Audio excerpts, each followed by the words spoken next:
জনগণ সকলে এসে হাজির হয়েছে, এখনো আসেনি রাজা বীরা। তাই তিনিও চলেছেন নিজ রাজসভার দিকে করেছেন আগমন।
সমস্ত প্রজা আনন্দে রয়েছে তো, কোথাও কোনো দুঃখের সংবাদ নেই তো, কোথাও কোনো অশান্তির বার্তা নেই তো, সমস্ত প্রজা নিজ নিজ বাসভবনে আনন্দের সঙ্গে বিরাজমান করছে তো।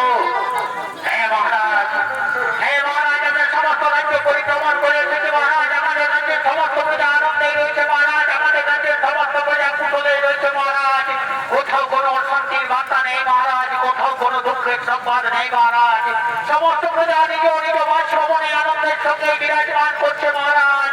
সমস্ত প্রজা নিজ নিজ বাসভবনে আনন্দের সঙ্গে বিরাজমান করছে।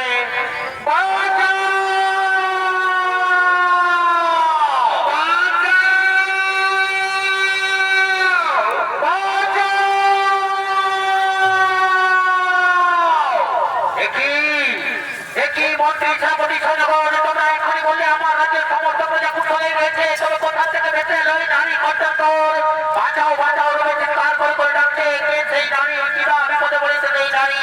আমি যাবো সেই নারীর কাছে, দেখো তার বিপদের কথা। এই অন্যরা রাজ্যে আজ পর্যন্ত কোনো প্রজা অচুকে হয়নি। দেখো আমি সেই নারীর বিপদের কথা। বাঁচাও।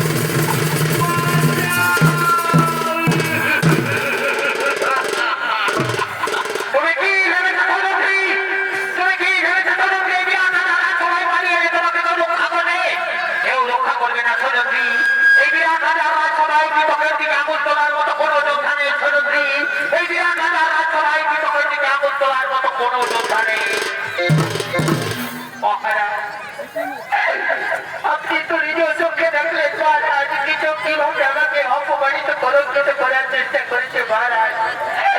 এই অপমানের জন্য কিচককে আপনি দণ্ড দিন মহারাজ, এই অপমানের জন্য কিচককে আপনি দণ্ড দিন। শোনো শোনো সৈরন্ধ্রী, কিচকের এই ভুলের জন্য কিচককে তুমি ক্ষমা করে দাও সৈরন্ধ্রী। ক্ষমাই হলো জীবনের মূল ধর্ম, ক্ষমাই হলো জীবনের মূল কর্ম। কিচককে তুমি ক্ষমা করে দাও সৈরন্ধ্রী।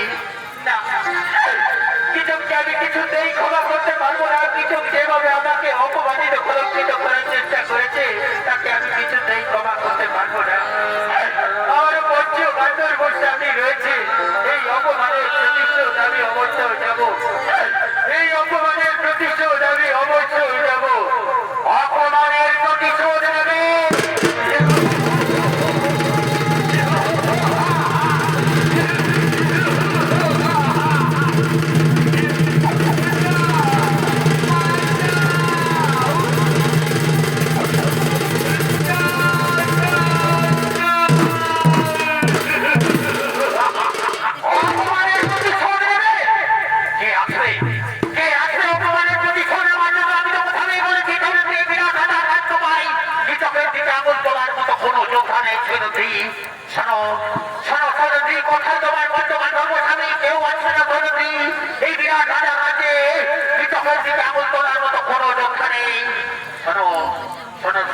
আমার মনে যখন ধরেছে তখন একদিন আমি তোমাকে নিশ্চয়ই আপন করে পাবো সৈরন্ধ্রী।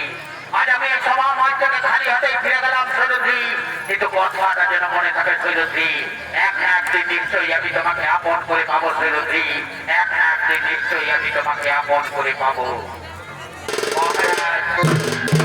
এখনো কি আপনি চুপ করে থাকবেন মহারাজ? আপনার চোখের সামনে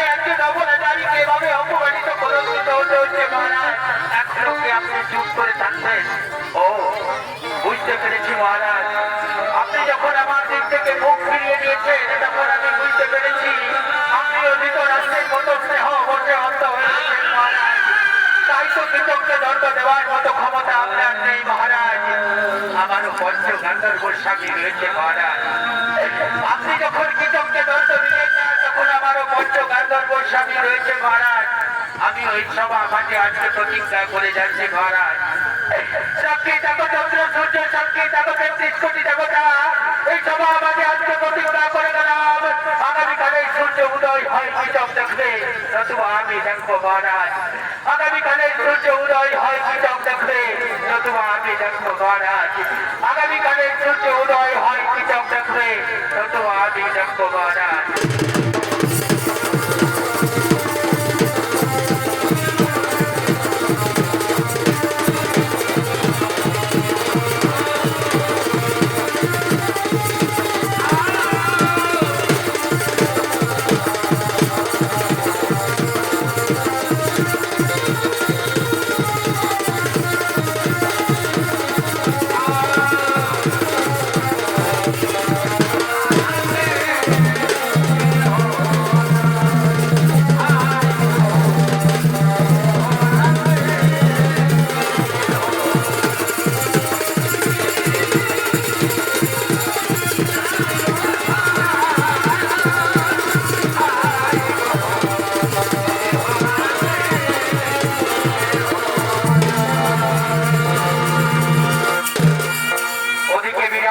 রাজসভা থেকে তার মন্ত্রী, সেনাপতি, সৈন্যগণ ও যুধিষ্ঠির রূপী কক্ষপথ সকলেই নিজ নিজ আলয়ে ফিরে গেলেন।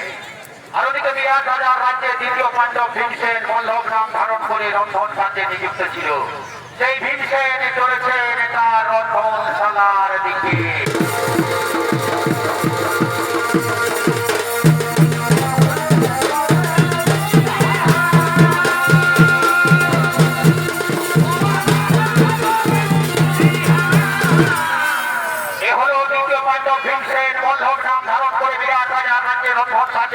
ছিল আর এই ভীমসেনের ভূমিকায় আপনাদের আলো উদ্ভাসিত মহান মঞ্চে যিনি সঙ্গীত পরিবেশন করে দেখাবেন, সে হল সম্প্রদায়ের পক্ষ থেকে এক তরুণ শিল্পী রাজীব কুমার বেদিয়া।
অবশ্যই দেবতা আমার, তুমি কি আমার কোনো রন্ধনার শুনতে পাচ্ছ না?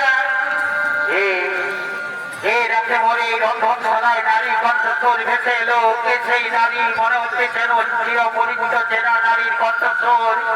না, আমি হরিরামপুরের যুবরাজ, আমি কোনোদিন কারো বিপদে পিছপা হইনি। আমি যাবো, দেখো সেই নারীর বিপদের কথা। কে সেই নারী?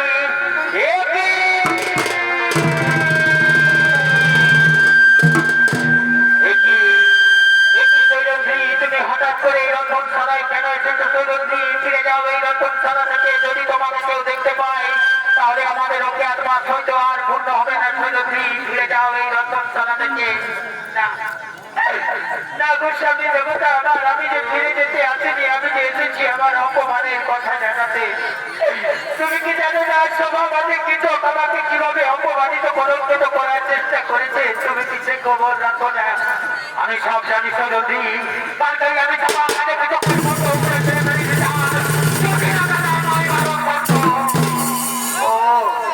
তুমি তোমার দাদার কথাই শুনলে, আমার কথা তুমি একবারও ভাবলে না।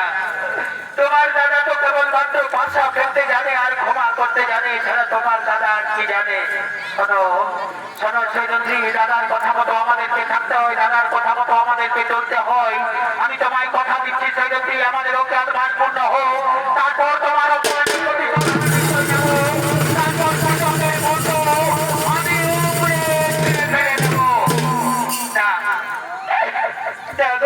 দেবতা আমার, ততদিন যে আমি অপেক্ষা করতে পারবো না। আমি যে প্রতিজ্ঞা করেছি আগামীকালের সূর্য উদয় হয় কি চোখ দেখবে, নতুবা আমি দেখো। এ তুমি কি করেছো চৌধুরী? তোমার এই প্রতিজ্ঞা যে আমি কিছুতেই পূর্ণ করতে পারবো না চৌধুরী, তোমার এই প্রতিজ্ঞা যে আমি কিছুতেই পূর্ণ করতে পারবো না। কোন প্রতিজ্ঞা তুমি আমার পূর্ণ করেছ? হস্তিনাপুরে যেদিন দুঃশাসন আমার বস্ত্র অর্পণ করেছিল সেদিনও তো আমি প্রতিজ্ঞা করেছিলাম দুঃশাসনের রক্ত দিয়ে আমি আমার কেস যৌথ করবো, তাই তো আজও আমার এই কেস খোলা রয়েছে।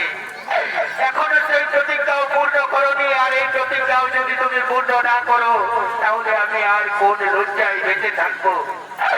আমি হয়তো আত্মহত্যার পথ বেছে নেব।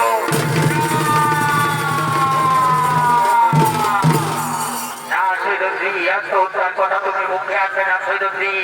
আত্মহত্যা মহাপাপ সৈদন্দ্রী, আত্মহত্যা মহাপাপ। আত্মহত্যা কাপুরুষের কর্ম সৈদন্দ্রী। আমি তো তোমায় কথা দিলাম আমার অজ্ঞাতবাস পূর্ণ হোক, তারপর তোমার অপমানের প্রতিশোধ আমি নিশ্চয় দেবো সৈদন্দ্রী। ওগো নিষ্ঠুর বিধাতা, ওগো দয়াল ঠাকুর, এই অভাগীর কপালে কি দুঃখ ছাড়া যুগ তুমি কোনোদিন লিখলে না ঠাকুর। এই অভাগীর কপালে কি দুঃখ ছাড়া যুগ কোনোদিন লিখলে না।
আমি তো তোমায় কথা দিলাম আমাদের অজ্ঞাত মাস পূর্ণ হোক, তারপর তোমার অপমানের প্রতিশোধ আমি নিশ্চয় দেবো সৈদন্ত্রী। তারপর কৃতকের বক্ষ আমি উমড়ে ছিঁড়ে ফেলে দেবো সৈদন্ত্রী। ওগো নিষ্ঠুর বিধাতা, ওগো দয়াল ঠাকুর, কত আশা কত স্বপ্ন নিয়ে আমি পঞ্চস্বামীকে আপন করেছিলাম। আমি ভেবেছিলাম আমি হস্তিনাপুরের রাজরানী হব, কিন্তু কি পেলাম জীবনে আমি? দুঃখ ছাড়া চোখকে অভাগীর কপালে কোনো দিন জুটবে না ঠাকুর। দুঃখ ছাড়া চোখকে অভাগীর কোনো দিন জুটবে না।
রাত্রিবেলায় নিত্যশালায় তোমার সঙ্গে দেখা করে আমি আমি তোমার প্রতিজ্ঞা নিশ্চয় পূর্ণ করবো সৈরন্ধ্রী। তাতে এক হয় যেন যদি কারো কারো বনবাসে যেতে হয় তবু আমি প্রস্তুত আছি সৈরন্ধ্রী।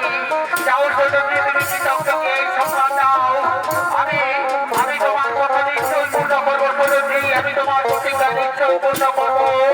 যাও সৈরন্ধ্রী, তুমি কৃতজ্ঞকে সম্মান দাও। সে যেন রাত্রিবেলায় নিত্যশালায় এসে তোমার সঙ্গে দেখা করে।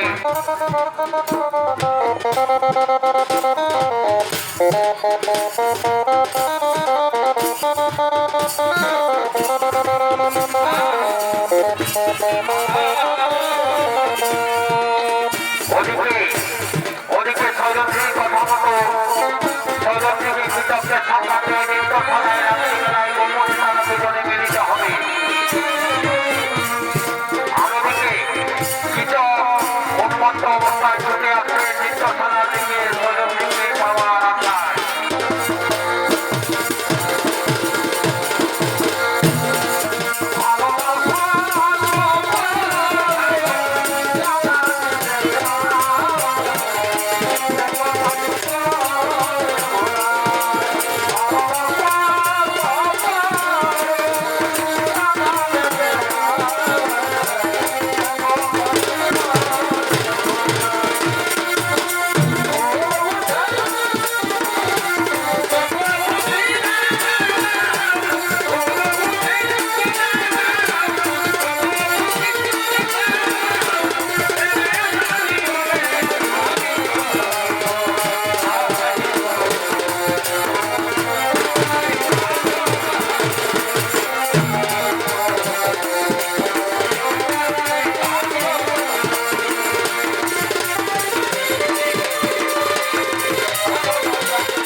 তুমি তো কথা দিয়েছিলে নিত্যশালায় আমরা গোপনে দুজনে মিলিত হব। তবে তো তুমি আমায় মিথ্যা প্রতিশ্রুতি দিয়েছিলে সৈরন্ধ্রী। না না না না সৈরন্ধ্রী, দূর থেকে তোমার মধুর কণ্ঠ তোর ভেসে আসছে। আমি যে আরো উন্মত্ত আরো পাগল হয়ে যাচ্ছি সৈরন্ধ্রী। কোথায় কোথায় রয়েছে সৈরন্ধ্রী? আসবে না? তবে তুমি আমায় মিথ্যা প্রতিশ্রুতি দিয়েছিলে সৈরন্ধ্রী। শোনো শোনো সৈরন্ধ্রী, আমি তোমাকে রাজ রানী করে রাখবো সৈরন্ধ্রী। ভয় নেই তোমার পঞ্চমাধর্ম স্বামী সৈরন্ধ্রী। সৈরন্ধ্রী, আমি তুমি লুকিয়ে রয়েছে কেন সৈরন্ধ্রী? আমি তো তোমাকে কথা দিলাম, আমি তোমাকে রাজ রানী করে রাখবো সৈরন্ধ্রী। আসবে না? আমি নিজেই যাবো তোমার কাছে। আমি আসছি সৈরন্ধ্রী।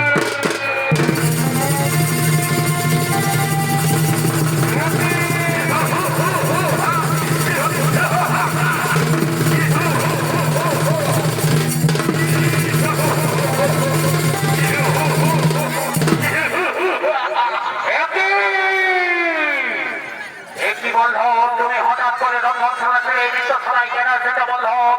এই নিত্যশালায় তো গৃহনামা থাকার কথা, এখানে গৃহনামা উত্তরাতে নৃত্য শিক্ষা নেই, তবে তুমি কেন সেটা বললো। এখনো কি তুমি আমাকে চিনতে পারলে না কৃষক? আমি কে? এখনো কি আমাকে চিনতে পারলে না? ও বুঝতে পেরেছি, তোমার বলে বলিয়া নয় সৈরন্ধ্রী প্রতিজ্ঞা করেছে আগামীকালের সূর্য উদয় আমি দেখবো না। ঠিক আছে বললাম, আমাকে যেতে দাও, অস্ত্রাগারে অস্ত্র নিয়ে আসতে দাও, তারপর দেখি দেখি তুমি কত শক্তি ধরো।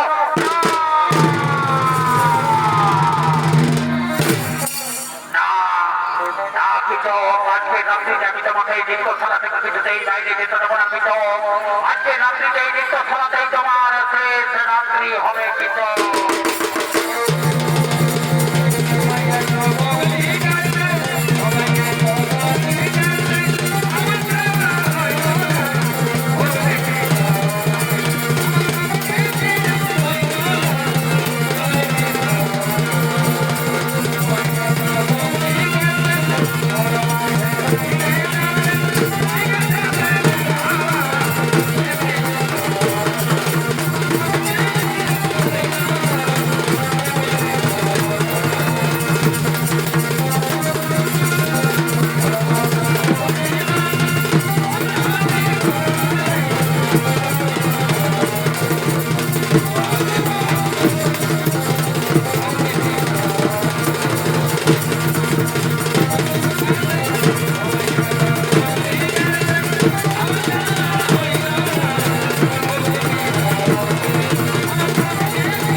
কোথায় কোথায় রয়েছে সৈরন্ধ্রী নৃত্যশালায় এসে দেখে যাও তোমার প্রতিজ্ঞা আমি পূর্ণ করেছি সৈরন্ধ্রী আগামীকালের সূর্য উদয় দুটো আর দেখবে না সৈরন্ধ্রী আসবে না অভিমান করে তুমি আমার কাছ থেকে চলে গেছো সৈরন্ধ্রী আমি আসছি সৈরন্ধ্রী